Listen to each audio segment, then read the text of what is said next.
Tata trust में trustee के तौर पर मेहली मिस्त्री की वापसी मुश्किल हो सकती है। रिपोर्ट के मुताबिक ट्रस्ट में नोएल टाटा की अगुवाई वाला गुट मिस्त्री की वापसी के खिलाफ वोट कर सकता है। ट्रस्टी के तौर पर मेहली मिस्त्री का कार्यकाल मंगलवार को खत्म हो रहा है। टाटा ट्रस्ट में दो गुटों के बीच का टकराव भविष्य में और बढ़ने की संभावना है। सर, इसको थोड़ा विस्तार से समझाइए कि टाटा ट्रस्ट के दो गुटों में क्या फिर से मोर्चा खुल गया है और ताजा जानकारी क्या है? देखिए, पिछली बैठक जब हुई थी ब्रिज, तो हम लोगों ने विस्तार से इसी बोनस पॉइंट पर चर्चा की थी और हमने आपको बिंदुवार बताया था कि टाटा समूह के भीतर दरअसल कोई शांति नहीं हुई है। सरकार के हस्तक्षेप से केवल उस बोर्ड बैठक को शांत रखने की कोशिश की गई थी। टाटा समूह में मोर्चा खुला हुआ है और बड़े तीखे बंटवारे हैं और निर्णायक किस्म के बंटवारे हैं। ताजा विवाद वहीं से शुरू हुआ जहां से पिछला विवाद शुरू हुआ था। पिछले विवाद में विजय सिंह जो बोर्ड में डायरेक्टर थे और पुराने रक्षा सचिव हैं, उनके कार्यकाल की बढ़ोतरी को मेहली मिस्त्री के समूह के ग्रुप ने रोक दिया था। जैसे आपको पता है, दो ग्रुप हैं, एक में नोएल टाटा, वेणु श्रीनिवासन और विजय सिंह है, और दूसरा मेहली मिस्त्री वाला ग्रुप है।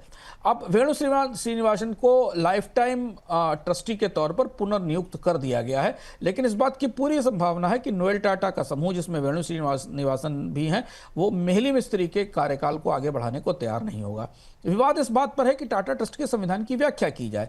क्या बार बार ट्रस्ट के मेंबर्स का नॉमिनेशन जरूरी है, या एक बार होने के बाद उनका कार्यकाल अपने आप बढ़ जाएगा और उन्हें लाइफ टाइम ट्रस्टी बना दिया जाएगा? क्योंकि मेहली मिस्त्री ने जो प्रस्ताव दिया है, उनके गुट ने प्रस्ताव दिया है, वो मेहली मिस्त्री को लाइफ टाइम ट्रस्टी बनाने का है, जो उनका कार्यकाल मंगलवार को यानी कल 28 तारीख को खत्म हो रहा है। इस बीच में हमें इस बात के संकेत मिल रहे हैं कि नोएल टाटा का समूह पूरी ताकत लगाकर मेहली मिस्त्री को शायद कार्यकाल देने से रोकने की कोशिश करेगा और यह टकराव फिर आगे बढ़कर जाएगा। यह माना जा रहा था पिछले दिनों जब कॉर्पोरेट बैठक हुई थी टाटा के बॉम्बे हाउस में, कि दोनों पक्ष एक दूसरे के बोर्ड डायरेक्टर्स को और मेंबर्स का कार्यकाल बढ़ाकर संधि की कोशिश करेंगे ताकि चीज़ों को आगे बढ़ाया जा सके। तो अभी तो ये सबसे बड़ा मुद्दा है कि मेहली मिस्त्री का कार्यकाल बढ़ेगा कि नहीं।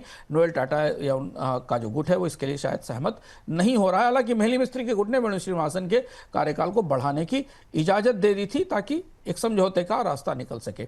इसके बाद जो बड़े मामले हैं टाटा सन्स की लिस्टिंग का, वो अभी भी लंबित है, क्योंकि नोएल टाटा का जो ग्रुप है वो टाटा सन्स की लिस्टिंग के पक्ष में नहीं है। मेहली मिस्त्री का समूह इसकी लिस्टिंग कराना चाहता है। आरबीआई और सेबी भी चाहती है कि टाटा सन्स जैसी बड़ी कंपनी, जो इतनी बड़ी होल्डिंग कंपनी है और इतना बड़ा एम्पायर संभालती है कंपनियों का, उसे शेयर बाजार में सूचीबद्ध होना चाहिए। तो टाटा ट्रस्ट बोर्ड की अगली बैठक में कुछ हंगामा हो सकता है, इस बात के संकेत मिल रहे हैं।